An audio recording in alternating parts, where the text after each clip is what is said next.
Oh, hello and welcome to Tuesday. Yes, we it's Tuesday afternoon. I should have put a snowstorm in there too because finally uh, the snow has come. Yes, because they talked about the storm of the century that was supposed allegedly to come here and hit us left, right, middle, and center. That's the case to say. And it was quite funny to to see nothing yesterday. It's like, really? That's the storm of the century, and there is no snow, but you said it will start at 4 a.m. in the morning and go for the entire day, blah, blah, blah. I'm like, no, it did not. And we're smiling. I'm like, yeah, I think I always made an analogy. If you want to work somewhere and you never get fired, it would be at the weather channel or on TV. You announce the weather and you can explain, no, there was a warm front that came and that pushed it away and that got, delayed. I'm like, yeah, that's the best excuse you can ever have. And I'm not picking on those, but I'm laughing because every single time they say something, everybody brace for it. And you're like, really? But there is nothing today at all. But yeah, it's starting now, actually. It's about time. It's just, it's like, yeah, where is the storm of the century yesterday? It's like, yeah, it's all brown outside. There is no snow. Well, now it's feeling out pretty good. And the pups, I must say, before I start my chat about let's talk about business, I must say the pups, I enjoyed it. They run, I let them run out for a little bit because they deserve it to run. I'm like, okay, today we're going to run. It's still 5 degrees, but they needed to go outside for a little bit, so they did. They had a lot of fun and let them loose. I'm not supposed to let them loose, but I did let them loose in the driveway, and they were just fine, playing around.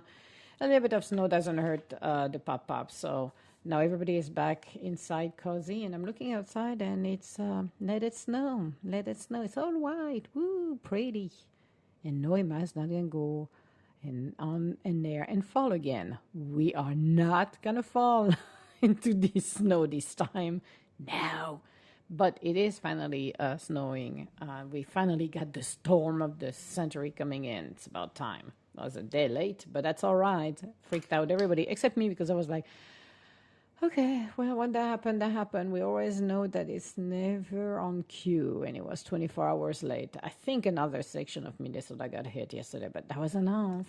That was enough. So they finally did, finally arrived.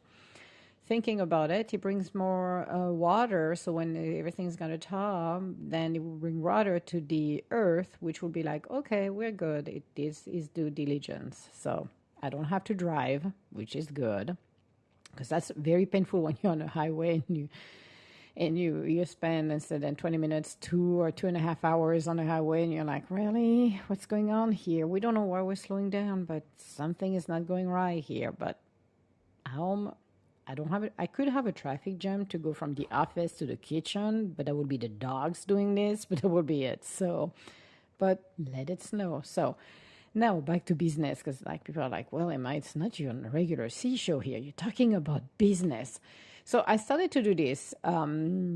Started last week actually to talk about it because working with small and medium companies and even startup, realizing a few things. We are very good at our skill sets. We're very good at maybe making bread or maybe doing new devices or whatever we're creating or a service. It could be even a service as a coach, as a lawyer, as I don't know, anything you wanted as a service that could be there, as a nonprofit organization who help children, whomever you're doing it. The problem is in most of the cases, one, not everybody has an MBA in marketing. No, not everybody does have that. Two, running a company, it takes a lot of element to do that. And when you've never been taught, and even if you've been taught, but if you've never done that, then it can be overwhelming. Let's say you're going to go and bake on the side some wonderful pies, and people are starting to buy it. And as you're doing it, more people, words of mouth come along, and you get more and more orders. So you're now going to be fully dedicated to make those. but it requires you accountants. It requires you a lot of people around to help you, because imagine you're doing it on your own, but at one point of time, you're going to have to focus on making more of those pies and less on looking how everything else run around it and function into your business. And I worked in corporate for so long that, knowing I'm not going to say the trick of the trades, but observing how companies were changing and evolving and growing and maturing, and what was their foundation. In most companies, the smaller one, don't have the right foundation because they went on the fly. And you know what? I don't blame them, because nobody teach them all of the intricate part of what they need to make a good foundation to start with. So when you're not understanding everything, how it works, because again, not everybody is teaching everything for everybody, then you're going to learn the hard way. And I finally decided it was about time Emma finally wake up from her little sleeping beauty here, and decided to just say, you know what, it will be maybe time to talk about those essential points. And there is 5 actually categories that people need to focus on and learn more about it, because not everybody give that. Those are very simple steps to follow, then people don't even know at all. So I'm talking about it every day. This is the things I'm going to do. I'm supposed to do at 2 p.m. Eastern time, but I'm like, well, I'm doing it a half an hour earlier, which is fine. I got the time, so may as well start earlier and talk about it, because there is always great insight that can help people. Even if you're planning on starting your own business, utilize what I'm saying, because one, it's free. Free is always good. And those are great insight that will help you. And they have been bulletproof, actually, because people are using it, and that's how successful they become and make their life easier. You don't want to spend all of your time looking at how you're going to run your operation, doing all of the paperwork, doing everything, and struggling at the end of the day because you don't have the right path, or the recipe you've got is missing an ingredient at the end of the day. So the first question is for most people, and most people are not familiarized with the 80-20 rules, which is basically, for a business owner, it means 20% of the day, every day, generate 80% of your total annual revenue. Only 20%. So imagine that the lady, that beautiful lady, we're going to call her Emma, who's making her pie, is going to bake the pie. It's going to take me 20% to do that, but the rest of the time, I'm going to looking at the pricing. I'm going to looking at where to ship. I'm going to looking at maintaining the records. I'm going to looking at doing the deposit at the bank. I'm going to looking at a lot of things that doesn't generate actually an income. It's just everything that I have to work behind the scene, which is true. So in other words, you are only doing a few things daily that makes you most of your money, which is true. That's something we cannot say it's not, but it is true for small companies, especially when you don't have all of the things in places. So there are 5 areas that makes up, again, those 20%. And if you increase by a small incremental changes, it produce a very big result for you. It's the leads. So you need more leads, because you want people to come and look at those pies and say, oh, yeah, I want to buy the pies because they are freaking good. And I'm like, oh, wow, that's awesome. I want to buy the pies. Okay, I want the pies to be shipped, actually, to where I live. So if you are in the East Coast, then they might say, oh, seems like those pies look good. I want to have one shipped to me because I want to try it. But again, you need more leads, because if I don't know you exist, how am I going to go and buy it? You need more conversion, because if you have a product or service and people are looking at it, then you want more conversion, meaning you want more customers coming your way that will need that product. More transactions, higher prices, and more profits. Those are the 5 areas. So we're going to start with more leads. And the formula for generating more leads is the market, the message, and the media. Very simple.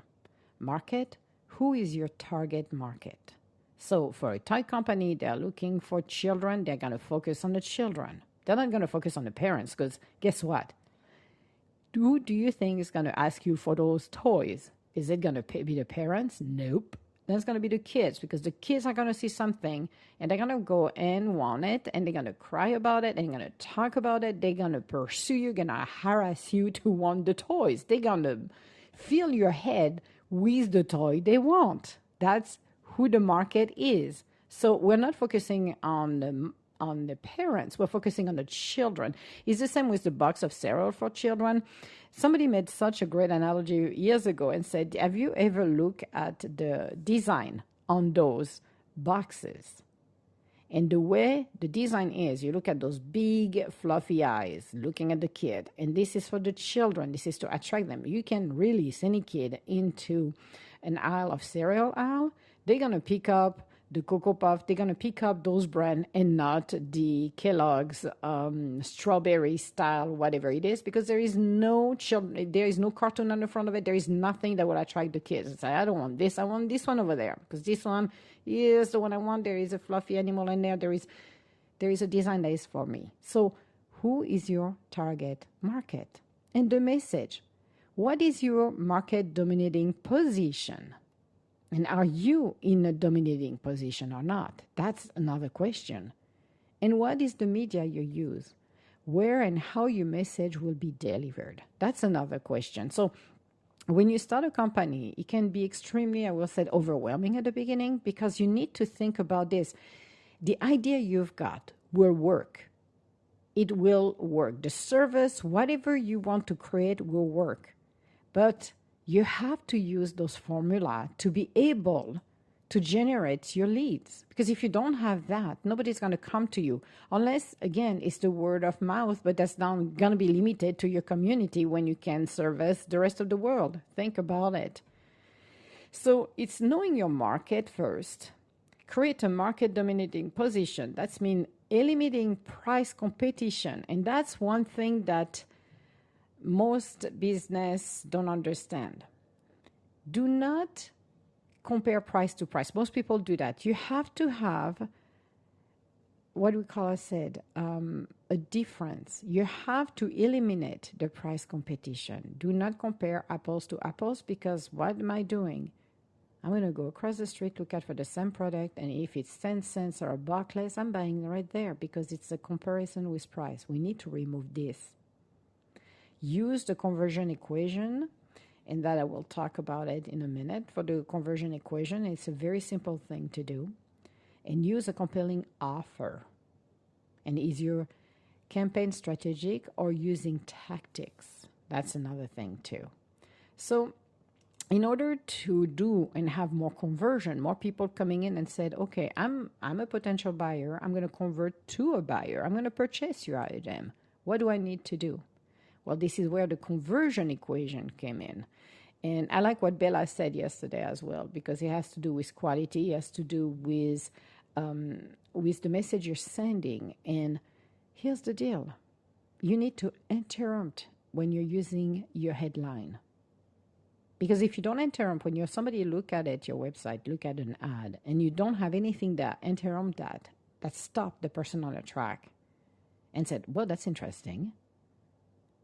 And they want to engage. That's the second rule. They're going to engage. They want to know more. And you have to engage in your sub-headline. Okay, you're telling me this and you give me that headline. Okay, that sounds interesting.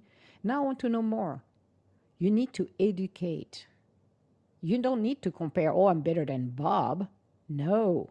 Or I'm a plumber and I'm going to fix your leak. Okay, well, you're not teaching me anything, because I know a plumber will fix the leak. Normally, that's what they do. I hope so. You're going to do that for me too. That's not what I need to know. I need you to inform me better. You need to educate me in order for me to say, okay, if Bob over there is the plumber and he can fix the leak, he can do this, this, and that for me, he inform me and give me more information, then I, as a potential buyer, I'm going to make an educated decision. And I go straight to the offer. It must be compelling and so irresistible your prospect can turn it down. Not possible. And the goal of doing the interrupt, engage, educate, and offer is to stop the chatter in our brains. Because we're going to be comparing. We're going to looking at something and said, okay, okay, that person do this, this, and that. Okay, I'm gonna go to the next website and I say, okay, I'm gonna filter. You do some search on the net, and it's like, okay, I'm looking for a plumber. You get 10 that pops up. You're gonna look at every single website, and you're gonna look at the same thing they're saying. They're not educating us, but now I'm comparing and say, okay, how do I feel? Now I'm gonna look at the price because the only thing I can compare is the price at this point. But if Bob educates me about what he's doing, then I know better. I'm like, okay, I'm more interested about him because now I know how he's going to do it. I know what he's using at products or whatever his deal is to inform me, to give me that information, that education. Then I'm going to go there. It's the same if you go buy a car. If you buy a car, you're going to go into the market and looking at the car. And you say, well, I want a brand. I want that specific brand. But you need to be educated on why you're buying it. And you will make a better decision. So if you have 2 or 3 brands, you look at it, and one educates you about safety, about comfort, about something that related, and said, oh, well, the others did not say that at all, but, hey, we're driving great. Okay, well, I hope so. You're driving great. My engines work great. Okay, well, I'm glad because if I'm buying a car, it's not to have it standing in my driveway and do nothing. But they have to have an education, something that will educate us and say, wow, that is interesting. That I want to buy because that's what I'm looking as having better education. That's what I do. I always done that. But it's like, okay, now you need to translate to your own business, how you're going to do it. And the secret to converting more leads is to create a compelling offer. Because the future buyer, the benefits of ownership, why should I buy? For the future buyers is, why should I buy? What is my objective here? Well, you have to give me a reason. If you have a great, compelling offer and you educate me, then I'm going to say, whoa, okay, now I'm going to buy. I'm going to go from the future buyer, why should I buy, to, oh, I'm going to buy this. Even if at the beginning I'm not interested or I wasn't even thinking to purchase something, now you educated me, you gave me that little tease I needed to know more. I'm going to convert it directly to become your customer. Now the soon to buy buyer will be the simple question. Why should I not buy? Very simple. Why should I not buy it? What would be the reason for me to do not go and buy your product? That's very simple as well, but a lot of people don't think about it. It's like, okay, give me one reason I should not go and buy your stuff.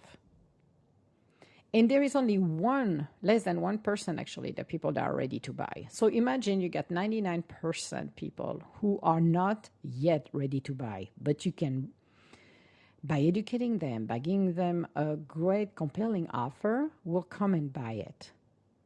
Now, the less than 1% are ready to buy, I'm ready to buy today. The only question they got is, who should I buy from? It's not why. It's not, should I buy it now? It's who.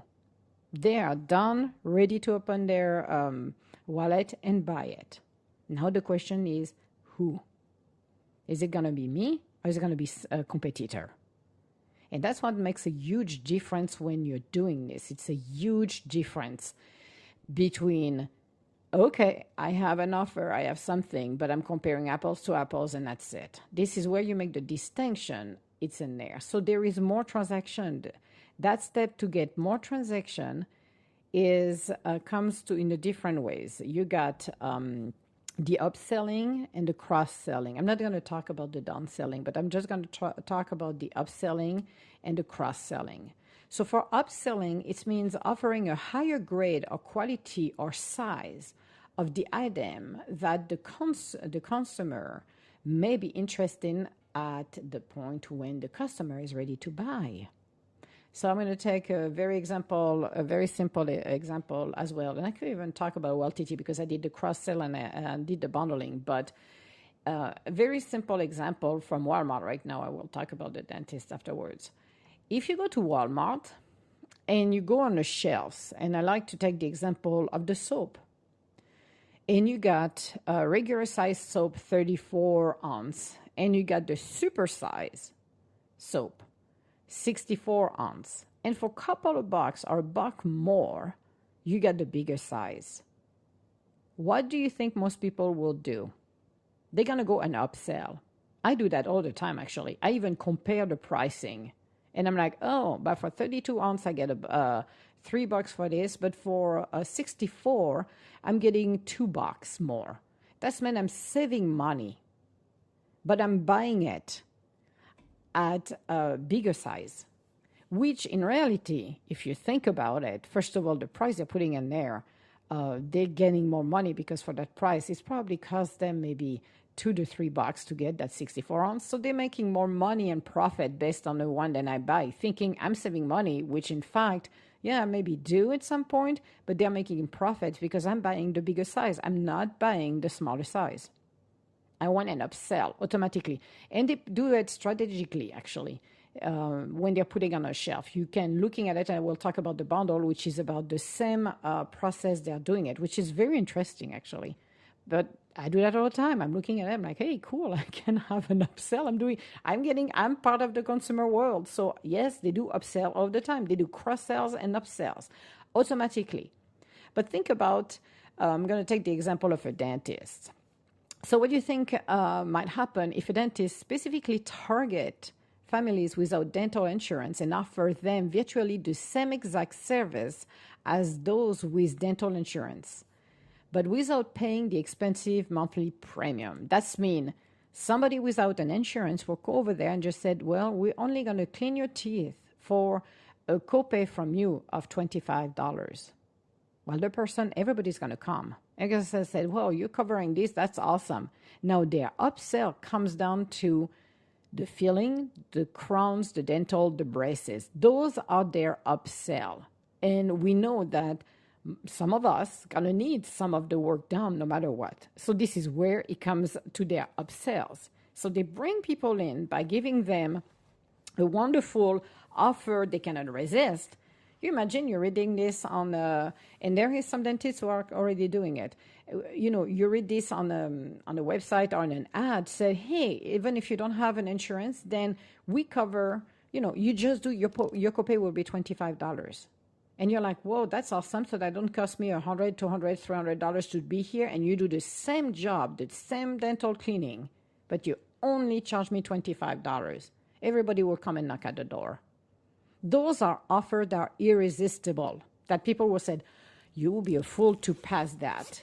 Now, they're upsell because they know their services, their extra services will be their upsells because they know that the majority of people will need some work done.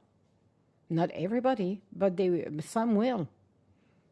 So that's what's the trick in there. It's the same as you go to for oil change shop. They offer you a discount or what do you call it, rebate, and you go there for maybe $10, you get your oil change, but they're going to look at everything else. So if something else like your lights is not working or is burned, then this is where the upsells come in. They're going to change it for you at their pricing.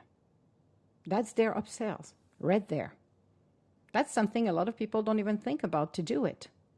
And you can do this for services, and you can do this for product and pies and everything you want to sell. There is a way to do it, but people don't think about it. Now let's talk about the cross sales. And a lot of people let a lot of money on the table with this one. And it's a very simple one to do, the cross sell. It's not very complicated. A cross sales means offering other products or services which complement the item the customer is interested in at the point when the customer is ready to buy. 34% of prospects will buy additional product or services at the time of their original purchase if they are asked to do so.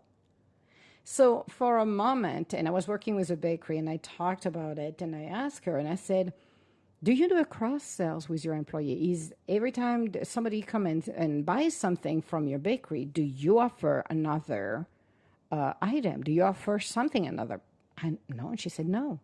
I do it once a while, but not all the time at all. And my employees don't. And I said, why not? And she said, I don't know. And I said, well, why don't you start to implement this? Because that's going to bring you about $50,000 more into your bank. In the entire year, you can make an average of $50,000 extra, and that's just in the conservative side of it. You left 50 grand on the table just by not doing a cross sell. And you're like, okay, think for a minute. Would you like with this pastry? Would you like this? With your bread, would you like that? And you're complimenting. People will say maybe yes, maybe no. Who knows what they would say? But you can try that. It doesn't hurt at all to do a cross sell. And on the top of it, I asked her, I said, you know, in some grocery stores, and I don't know everybody here doing it or not, but they used to do that, but they don't, I think, much. But the grocery stores, you always, I don't know if you realize when you go there, they used to do it on Saturdays. You had people who come and do samples. You have samplers. So people who come and pick up some little samples of bread, or it could be little quiche or something like that. And to do the cross sell, somebody comes and it's like, okay, I'm coming to the grocery store. I'm going to do my list, but hey, I'm smelling something good here. I'm going to stop by. I'm going to have a conversation. I'm going to test one, maybe two, maybe three. Maybe I'm going to do my entire lunch with it. But you're like, okay, I'm going to buy a couple of those because that was awesome. That was good. I told her to do the same with her bakery. I said, why don't you have a little sample of your bread, even some of your pastries? I can guarantee when people are going to test it, they're going to buy it. And that's what happened. You get more sales by doing the sampler. You're doing this and you're helping because people are testing it. Doesn't hurt at all. An example for a restaurant, and I must say, I do that all of the time, so I'm guilty as much because the cross-sell I always ask. So if a staff is instructed to bring an appetizer or wine cart to each table before the patron order and offer free individual samples, again, free individual samples to increase sales of both offering, repeated at the end of each patron's meal by bringing the dessert cart around and give a very, simple, free sample of each dessert to everyone at the table as a way to entice patrons to order dessert. The test and reciprocity instantly doubled the appetizers, wine, and dessert sales. Why wouldn't they? Seriously, why wouldn't they? The restaurant dramatically increases its order revenue by implementing an initial order upsell strategy with the wait staff. So you can do the same with the upsells. They train the staff to describe the more expensive entries on the menu and give the patrons their personal recommendation. Most patrons go with the staff recommendation, and this easily increased total revenue by 10 to 15%. Do you imagine 10 to 15% extra? That's awesome, isn't it? Now, on this example, which is quite interesting because they use the more expensive entries. We went to dinner on last Saturday, and I always ask if I go to, and that's why you rely on the staff actually. I asked the staff. We knew which area we wanted to get. It was meat area. And we asked them about a couple of them, especially me, a specific one for me. And I asked if this one was good, blah, blah, blah. And they said, yeah, that would be pretty good. They are good steak, they are good this and good that. I'm like, okay, perfect. But I asked about the dish. And I smile in my head because that reminds me what I'm doing with people and how I help small companies. I'm like, yes, I'm doing an upsell at this point and a cross sales because I'm asking the staff, and we all do it. If you go somewhere and you have never been there, you always ask them, how is the food? What would you recommend? What is the best seller? And generally people give you about 2 to 3. And I ask them what is their personal favorite dishes as well, because you want to know as well what their favorite dishes are. And generally, you know what? When you try it on and you eat the food they recommend, it's pretty good.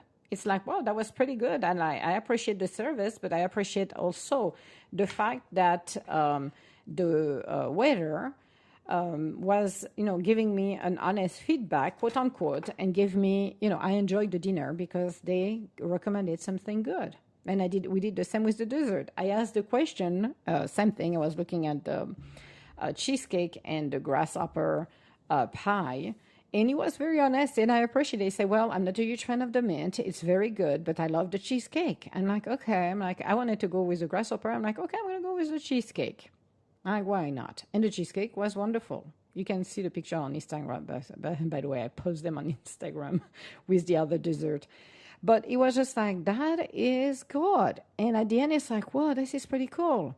That was good food. I enjoyed it. It was good. They did their stuff. They did what they were supposed to do. They did the cross-sell. We bought more stuff.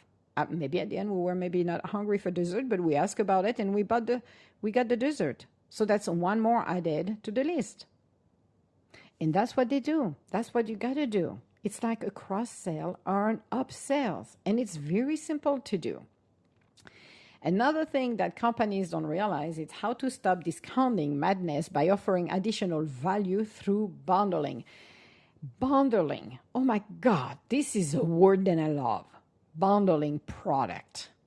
Because bundling is simply the process of grouping together certain products to create packages, which are then sold to client, creates an apples to orange comparison, and removes price from the equation. Customer today shop by value, not price. And we in this society have been conditioned to think the price is everything. Unfortunately, small business are lousy at conveying their value proposition. That's why the price becomes the only value proposition left to consumers. Isn't it unbelievable when you think about it? If you're not capable to interrupt, to engage, to educate, then your offer goes down the drain because it's based on price.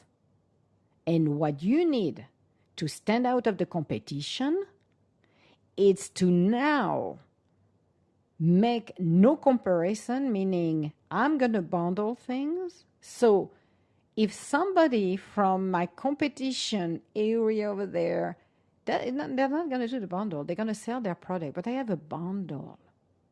And their price is going to be different. But I'm a consumer. I'm going to look at your bundle. I'm going to say, this is pretty cool. This is apples right here. I'm going to go across the street, and you only have oranges. And your price? Well, it doesn't sound too good at this point because I cannot compare anything. But however, I'm thinking about the little bundle across the street, and I say, I want that bundle because there is more stuff into it. I'm more interested about the value in there than the freaking price. And it is freaking true. The real key to success in marketing is to offer more value than your competition. It's the bottom line. Prospect consumer will pay twice the price if they believe they're receiving 4 times more the value. That is one of the things that has never been explained to any small startup or medium-sized businesses. Never. I have never heard in 20 plus years somebody coming up and telling me this. Never. Because they've never been educated on how to do things. The bundling is something we should all be doing. If you go to a salon and you're looking at pricing and they offer you a nice little bundle of product, you were more likely to buy those products than a single one of those products. Example, again, Walmart. You can find the upsell, the cross-sell, and the bundling in the same aisle. The example, shampoo. I bought some L'Oreal shampoo, I think. Yeah, I think it's L'Oreal. It doesn't matter whose brand it is, actually. And you get the shampoo sold individually. You get the conditioner sold individually. And you get the bundle sold together, both of them.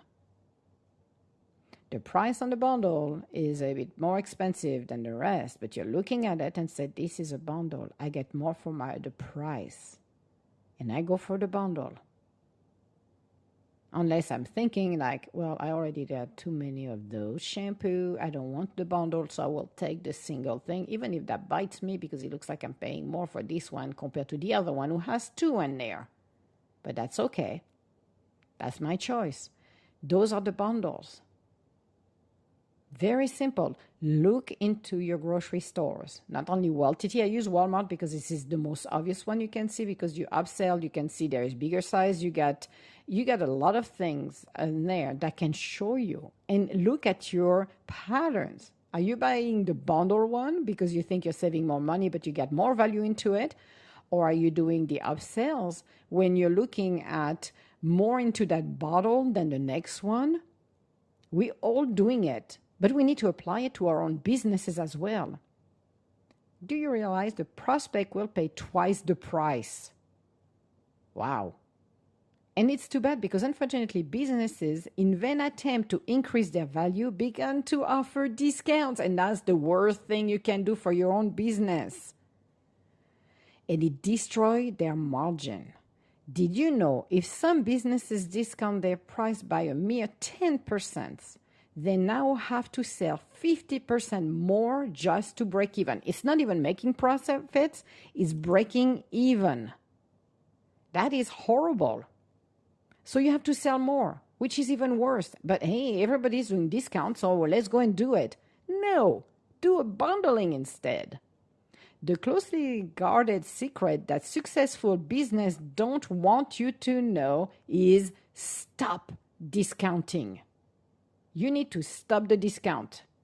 Innovate your business so you offer more value than your competition, even if that means increasing your price. When you discount your price, you lose the full value of every dollar you discount. Bundling increases the perceived value, so prospect buy more. I love to buy my bundle, people. I love when you come with a basket. I'm looking at it. I'm like, whoa, I got a bunch of things at Christmas here, people. I got more stuff in there. I'm going to buy the bundle because there is more value into it. And you're showing me that. I am not going to say no. I will not be that crazy. I'm going to look at the price and say, yeah, it is worth it for that price. And it will be a price increase. Yes, it will. But I'm going to buy it for it. I'm going to buy it because I see the value. So increasing price and profit, that's another thing we need to look at because more profits. There are two major ways to increase your overall profitability. Increase revenue or decrease your cost of doing business.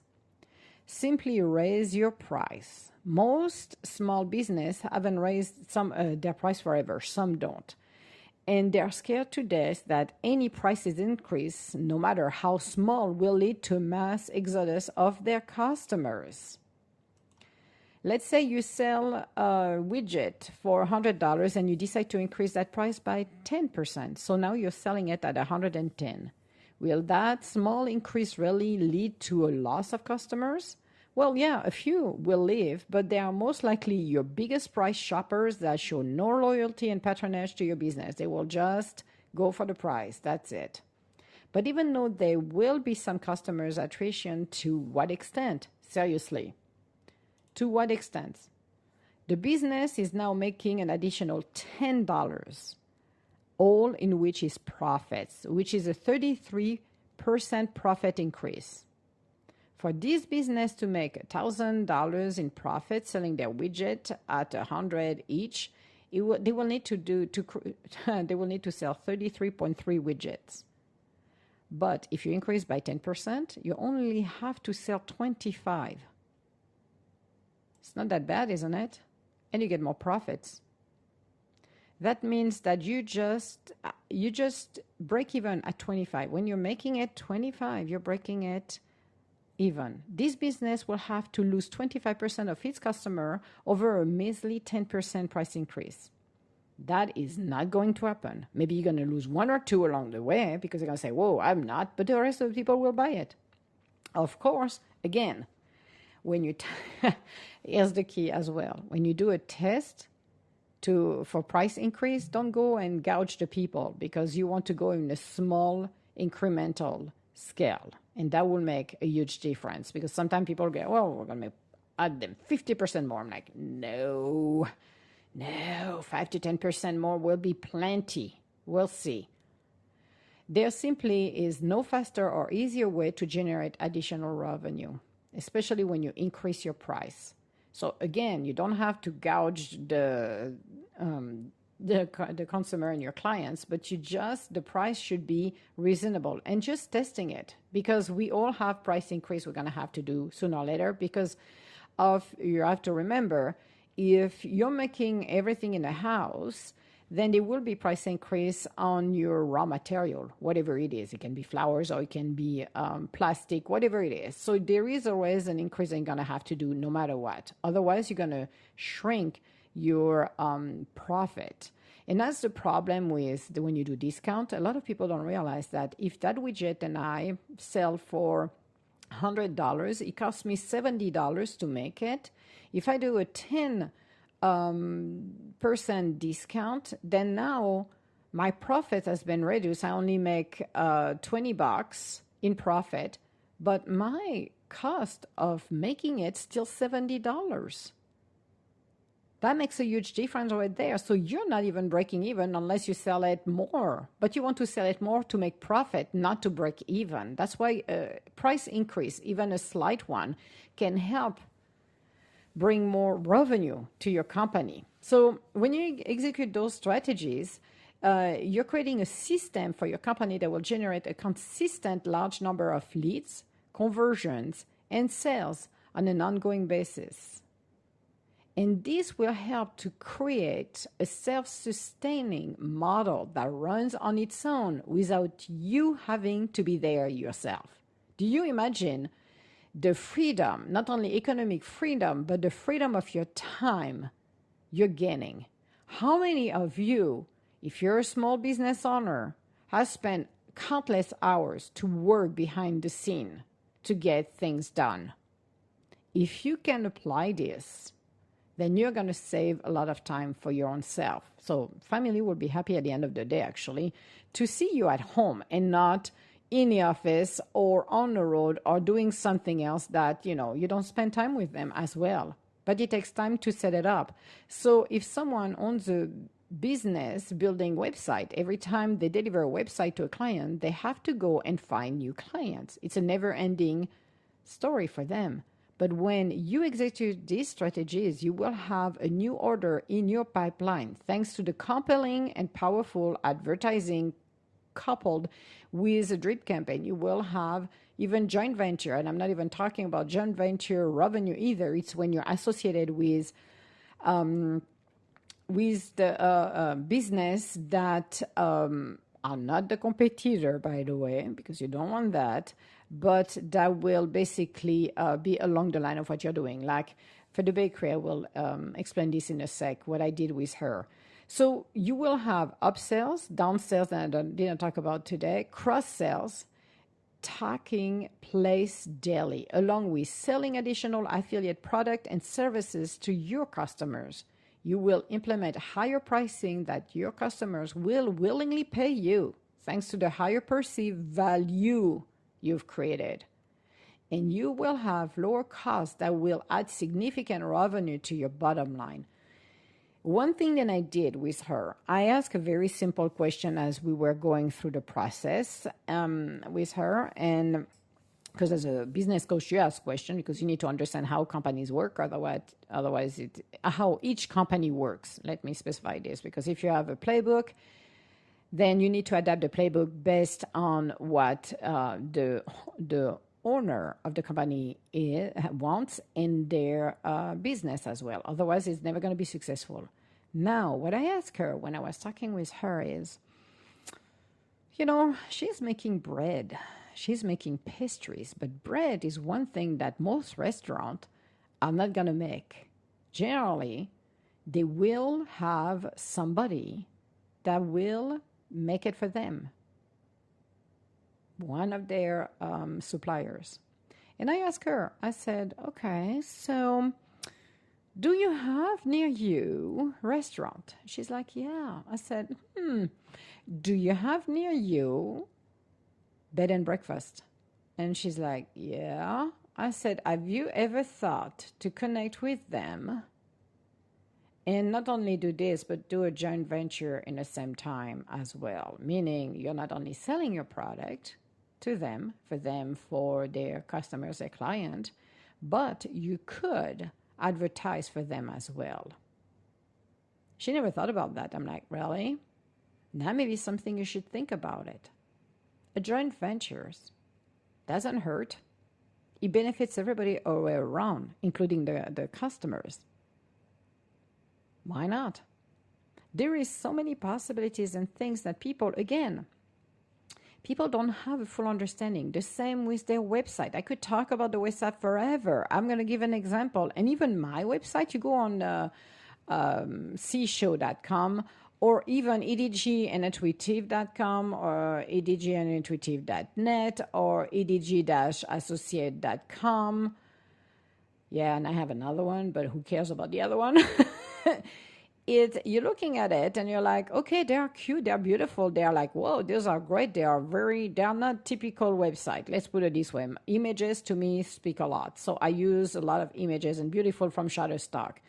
But if you're looking at some of the website, mine don't have a compelling offer. Mine are for something else. I'm not selling anything in there. I'm just not doing this way. However, imagine you're looking for a plumber and you're going to go search for the plumber. And you're going to look at every single website and, oh, we can fix your leak. Oh, we can do this. Oh, we can do that. And in your mind, use that sentence. I hope so. Every time you read one of their tagline, well, I hope so you're doing it because you're a plumber, so you better to fix the leak. Oh, you can replace a pipe. Well, I hope so because you're the plumber and you're supposed to be doing this. Oh, you can do the drain. Well, I hope so too because that's part of your job. But have you educated me? Have you interrupted me somewhere over the rainbow and want me to engage with you?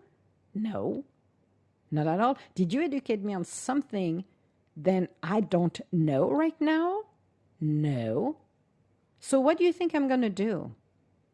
I'm going to go to the next website and I'm going to see what those guys have to say. And if I continue to say to the next website, I hope so you do that because that's your job, buddy. That's supposed to be a plumber doing this.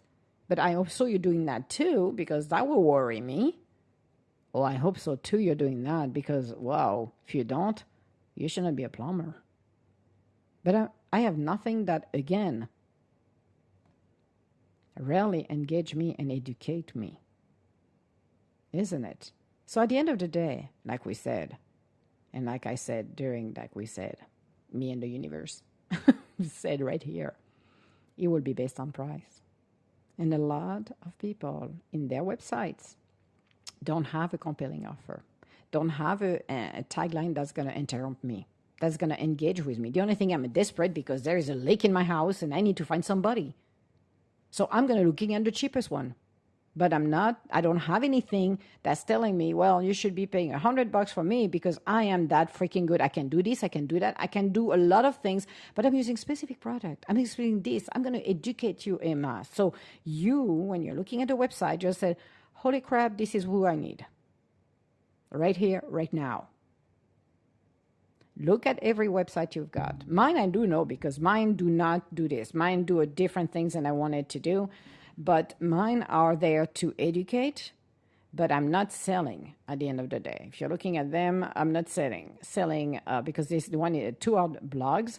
The C Show doesn't sell anything because I built it up for actually related to here and what we do on the C Show, like the afternoon C Show. We got the show tonight with Dr. Goodman, so that's part of the C Show website, so people don't have to struggle to find all of the episodes. And I do know people, we heard and great feedback from people who already listened 2 to 3 times some of the shows we have done so far. So this has a purpose, to be able to combine everything we've got into one place so nobody get lost when we do the C Show, because otherwise if you want to listen to the episode, there is so many things under my profile. It's like, holy crap, Emma, it's going to take forever. If I want to look at the show we got that week and I'm with Dr. Goodman, I cannot find it. But I can listen there over and over because no matter what, even if I clean up this my profile under my profile, I have them saved into my own podcast, into my own host. So that's the reason. But if I wanted to sell something, if I wanted to get the attention for people, then I will use this. And a lot of people, when they are looking at, and I've done that in the past, actually. I was looking at website designers. I have a great one, actually. I actually love Joe Field. But before I knew him, a few years ago, I'm like, I don't want to put my website on Square or anything like that because I wanted to be in control of the website, meaning owning it and owning the content. When you pay somebody like GoDaddy or Square, which is very easy, those are great websites. And don't take me the wrong way on this one. I don't mind those, but here's the problem at the end of the day: the content in there is not yours. The design in there is not yours, and when you leave everything else behind. That was a problem for me because I'm like, no, if I'm creating my own website, I want to have it, to own it. I want to own everything from A to Z. And I want to be able to host it. So wherever I want it to be a place for me to host it. So I decided to create my own website, to put it on my own host, which I do have. And that's not mine, me, quote unquote, it's SiteGround. And I got everything I needed. But I wanted to make sure that I can change it any given time. My only issue I had with like Square and other company that designs website is I had no justification to spend $5,000 minimum dollars when I can spend maybe I did a calculation on how much I spent, even the latest website, to be honest with you. If I had to do the calculation, it cost me maybe less than $100. The C-Show cost me less than $100 to make it, and it's up and running, and they got everything in there. And the reason is I don't look at them because they have a monthly fee on the top of it, and even if something is broken, I got the support of actually SiteGround if I need anything and talking with the expert if I needed it. But not only this, it was the fact that they will not respond right away. So if your website goes down, I'm like, if my website goes down, I'm like, no, I'm not going to tell you, you're not going to give me a 24 hours turnaround. Because if I have clients who want to come in, if I have potential customers, I want to make sure this is up and running like the way it's supposed to run. So that was my reason for me to do it. The other thing is, I did not like what the process they had that really, how I'm going to say that, minimized everything. They only have few themes.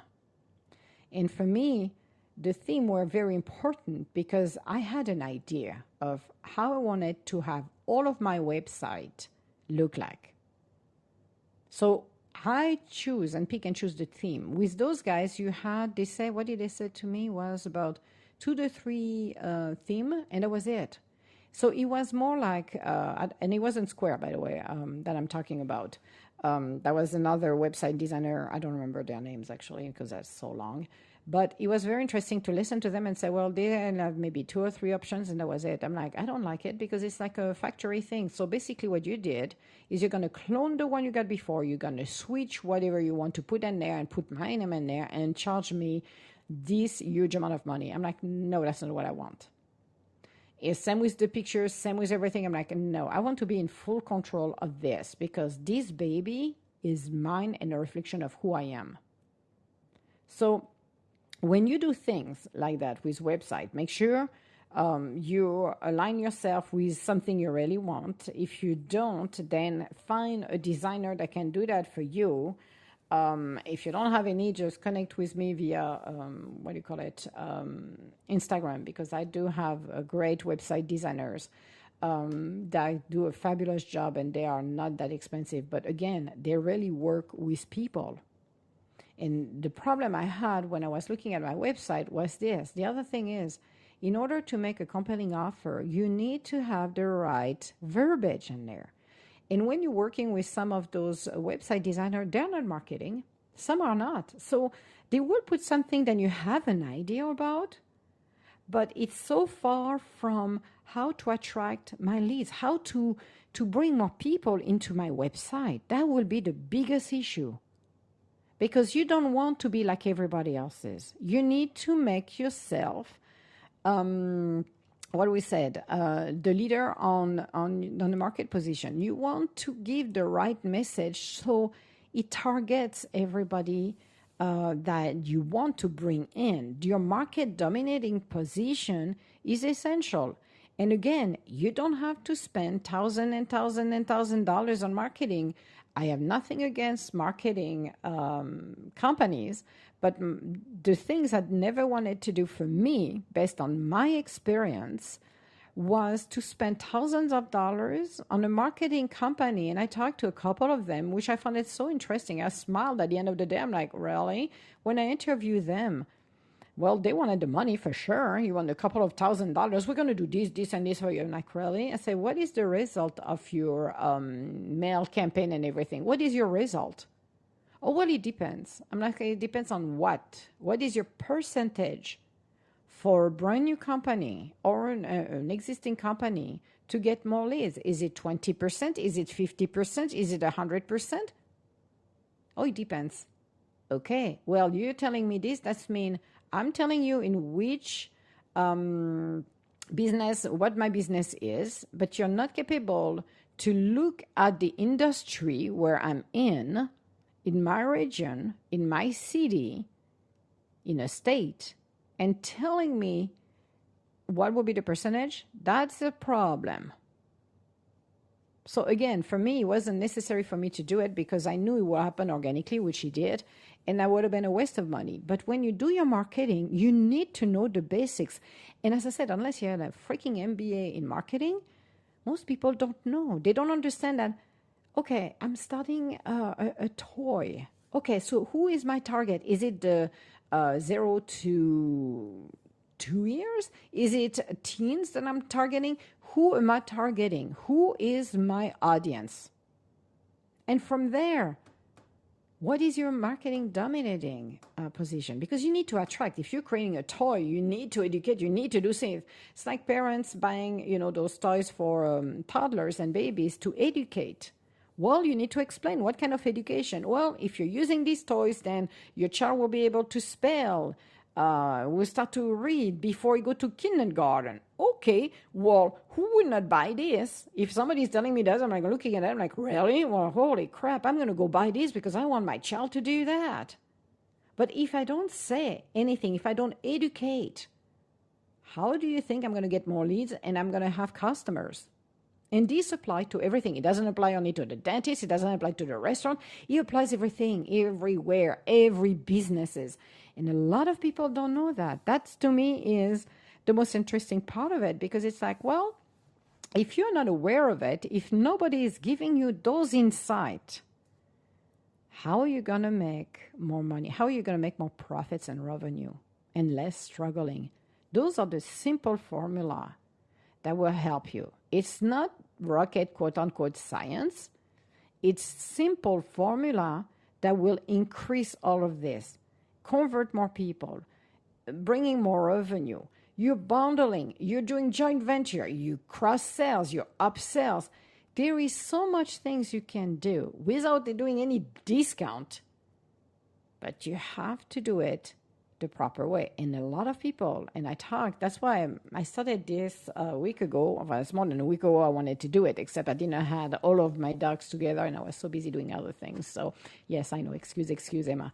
But for me, teaching this and sharing this is essential because when you know you have products, and I've seen great companies that have such great services, fabulous product, they don't even know around the block because they don't have that market dominating position. They don't, and they don't know how. And as I said, if you're looking everywhere, the way they're advertising thing is like, well, in the TV came in 1945, I believe. So it was 1945. So the commercial were until the 70s, the 60s, 70s, they were about 3 to 4 minutes, basically. So they were basically educating you for 4 minutes on TV. It was awesome. Then I went down to 60 seconds. And to the horror of everybody, then instead of explaining, the product that would have been very difficult in 60 seconds, they come up with the slogan. They had a slogan. And if you're looking at it, they're still doing the slogan on TV. You don't remember what the company is, but you remember the slogan. It's like, oh, you're associating the slogan with the company, but do they sell something? Most of the time I'm like, I don't remember. The one that I love actually is the Budweiser, and I don't even drink beer at all. But the Budweiser, because I remember of the puppy, the pop-ups, and the horsey. It's like that, nothing to do with beer, but that was the one I remember. Every time I was thinking about Budweiser, is the pop-up and the horsey. I'm like, oh, good Lord, they had the pop-ups and the horsey. That was awesome. But their slogan were different. The way they're doing things right now in 60 seconds is so different. And people are thinking, oh, I'm going to put a slogan in there and that's going to work. No. The slogan is a thing that's been done forever and ever. We need to get out of it and really put the right messages. Not a slogan that, hey, well, that doesn't mean I'm going to buy your stuff. I'm going to remember that. I'm going to smile at it. That will be it. But that's it. That doesn't mean I'm going to convert to a customer. So that's why I'm like, I'm going to come here until somebody's going to say, Emma, get out. We have enough of it. But seriously, if you want to start your business, if you already have a business, look at all of those areas. And you will figure it out because it's bulletproof. This is what's going on. This is how company can bring their sales. And it helps a lot, especially with the COV. I'm working with a lot of company actually that I'm helping to recover their leads and revenue from COV, and they're recovering. Why? Because we are looking back at all of this on the top of what they want to do, and there is more to it. This is just the tip of the iceberg, but it's helping them to put them back on track. Because it's not that easy. And as I said, unless you have an MBA on everything and you're like, oh my God, I'm ready to go in business, there's a lot of things we don't know. I don't know. I have my accountant and they're doing the accounting. I'm not even touching anything. They're doing all of this stuff and the filing for the taxes, the IRS, or whatever they have to file. Because, sorry, I am not an expert at it. So I'm going to have an expert dealing with it. But when you're small and you're on your kitchen table and you're figuring out everything, it is overwhelming. So you're going to pick up stuff from others and what you saw. But unless you get somebody who already interrupt, already have a message, already is a market dominating and they're doing things and you can pick up, well, good luck with that, because who tells you to bundle? Nobody that I know tells you to bundle or upsell, cross-sells. No, or the last 5 minutes. I'm like, well, do it and practice every day and trust me. This will increase your sales and your lead generation. There is a lot of things that are very simple to do and people don't know because it's a well-guarded secret. It's the end of the world if we know that. I'm like, no, it's not. It's an education for everybody to know. And it helps at the end of the day. And innovation is another thing too. Innovate, create. And as I said, I saw a lot of things, services and product that should be, my goodness, selling for millions and millions of dollars. But because of all of this, they have a hard time to take it off the ground. I don't want to spend 7 days a week working on my business, which I do actually, but I do it because I do a lot of things, working on my business and not have my own family life. Work and balance. How funny is that when you're a homeowner too, but when you're a business owner? Very funny to say that, but you have to juggle with everything. It's not like we do a 9-to-5 job. Not at all. So those are simple things that will provide the base and the basics, especially the website, especially the messaging. There is a lot of things that can be done and help those companies to be successful. But again, if people don't know, how do you do that? That's the biggest things for people. How do you do that if you don't know? If nobody ever taught you this? And, make it very simple to understand, understanding how to change. Because in order to meet with your consumer, in order to do that, and I've seen it in the past actually with homeowner. Why do I want to say homeowner now? I'm like, like obsessed about a homeowner. No, Emma, it's not homeowners. To business owners, I have seen many times some people who are not coachable. Some people are not coachable because they have an idea on how they want to run their business, and that's okay. But they're not going to grow because there is some changes that needs to happen. And those changes are not going to turn upside down the company, but it's to make it better. But when you get people who are really open to do it and they take those small changes, it transforms their companies, it transforms them and their employees in such a positive way. It's awesome to see the transformation, the new way to do things that will help them to recoup all of that. So this is why it's so great to be able to do it. And that's why I'm teaching this on a daily basis, because I think it's essential for people to understand. Even if you think about starting your own business, or if you know somebody who's struggling with their businesses, there is very simple way, and that's what I do. Very simple way to help them. I even have a little challenge, which is a kind of a fun challenge. It's to find any company, a minimum, it's between 10,000 and over 100,000, depends on their revenue, over $100,000 in untapped revenue. And it's staggering when you show this to the business owner, their jaw dropped. I'm like, I cannot believe it. I'm like, yeah, if you do this simple thing, you're going to generate more revenue. If you do this, that will help you. It's very, very, very easy. But when you don't know, that makes it harder, especially when you're down on the, what do you call it? I forgot in English. I'm losing my words. That's awesome. Should stop to drink water. I think the Brita has something in there. I'm going to blame Brita and their what do you call it? Bottle of waters with their, they have a filter in there. So I'm going to blame the filter for some reason. There is something suspicious in the water, Emma. But when you're down on the ground doing all of the work, you can be overwhelmed. And it's very difficult to have a step back and look at it and say, what can I do? Because you're always on a go. You're always looking at things. It's not, the foundation you've got are not solid, basically, because you don't know. That's the hardest part. That's why teaching and explaining a few things. If you modify a little bit your website, if you do different things, that's not going to cost you thousands of dollars at the end of the day, but that will bring you the profits. It's like, why not? So for me, teaching this is an awakening for people because I have seen it too many times over and over and over. And it's like, no, there is an education that needs to be done that nobody is telling you. Very simple. It doesn't need to be a brain surgeon to do some of the stuff on this one at all. It requires you some dedication and modifying some of the stuff we're doing to make it happen. That's all. Changing the pattern and bringing new patterns in. So that's why I'm teaching this every day. I'm going to come here on Wisdom every afternoon, and I'm going to do that because I've seen it too many times. And I'm working with different people right now from all across the U.S.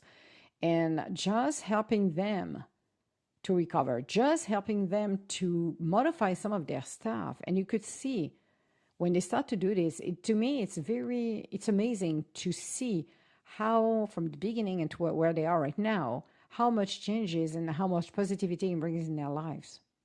That's awesome. It really shows them how the business grow. And, I'm here, and like a lot of people as well, to help them succeed. It's not a question of, Emma's going to get this and that. No, people don't know. People don't know I'm helping people. And I don't need to advertise that either and say, hey, I'm helping such and such. I'm doing such and such. I'm like, no. The goal that I had 20 plus years ago when I started in the consulting world and even as a permanent, I have seen too many unfolding disaster, asking myself and observing even the billion-dollar company, because some of the billion-dollar company, I'm like, are you freaking kidding me? What is wrong with you? The only thing that some of those companies are still running is because of their sales. Inside, it's such a chaos. It's because their product are known. Then they're selling it. They will not be their product. They will not be here today. But I'm looking at some of the stuff, and I observed, and I'm being curious. So I looked at every aspect of how the company runs. And going down to now the smaller companies, then you're looking at there is a lack of education because they don't know everything. You need to be everything and anything when you start your business. And it is overwhelming. And when your company start to take off the ground, but you don't have those foundations, you don't have everything you need, this is where you become more overwhelmed because you're dropping one ball in the air, you're going to catch another one and throw it again. It becomes a monkey in a circus very easily. But having the help along the way has helped those companies to really get a plan and get going and follow that roadmap. That's what I do. I create that roadmap for them to follow that is tailored for them based on what they're doing and who they are. And those guys are succeeding because they follow that roadmap, that guidance that they did not have at the beginning because nobody taught them. As I said, anyone can create their own business, but there is a lot of things behind the scene that you have to do on a daily basis. Like we said, 80-20 rules. 20% of your time every day will make up 80% of your yearly income for your company. So you imagine that it's only 20%. So the rest of the time, which is 80%, is working behind the scene. So if you can stabilize everything, if you can run this and make it smooth for those 20%, that gives you more time. If you can automate things, if you can outsource things, that will save you even more time. There's a lot of things that a lot of people don't know. So that's why I like to talk about this topic, because for me, I have seen too many struggles. And when I started my business, I knew what I needed. Because I don't say I'm a know-it-all, but I have observed and I have inquiry about a lot of things. It doesn't mean that I know everything today and I'm done, because I'm learning and learning even more stuff. And I'm still bringing those skill sets. I'm still learning from everybody around. But I knew what I needed as a foundation for my company. I did. So it made it easier for me when I set it up. I did not struggle because I got the accountant. I got the team that I needed around me. Yes, I built my own website because I decided so, because I could not find anybody at that time that I could trust to do this. Now I do, but I did it. And I have my host, I had everything. So that was my choice. That was an Emma things. And plus I love Shutterstock and the images. So why would I not miss this? Seriously. I don't want people to pick pictures from me. Sorry. I like my pictures. I love my pictures. But it's just a matter of knowing your foundation. And as I said, if you want to start your business, because you have a great idea, then follow those steps. Those are not that difficult to do. Now, if you're not sure about things, then maybe you can reach out to me if you want to. It's up to you. I'm not selling anything. I'm just teaching something. Because for me, people should know. And when you start to realize those very simple 4 things, and this is the thing you need to remember on this one. Those are the only 4 things you need for the conversion equation, which means I am going to convert a lead, a potential customer, to a customer. The key is very simple. You can write it down. Interrupt, engage, educate, offer. That's it.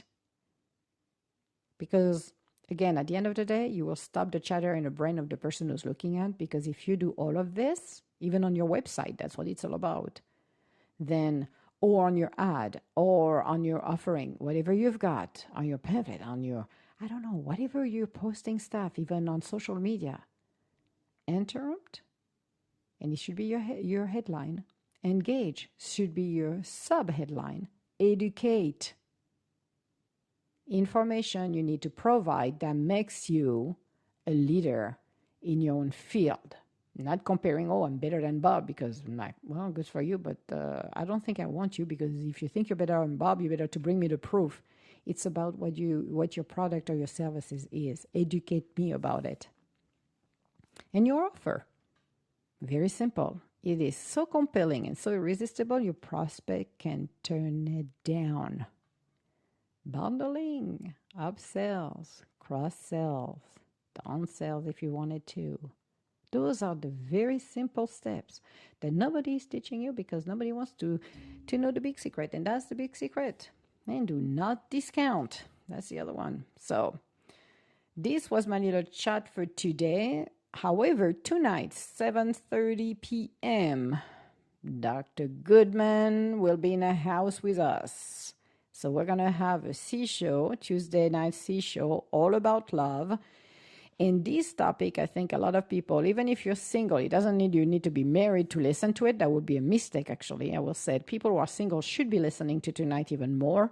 It's about tools to communicate and how to communicate with your mate and with each other.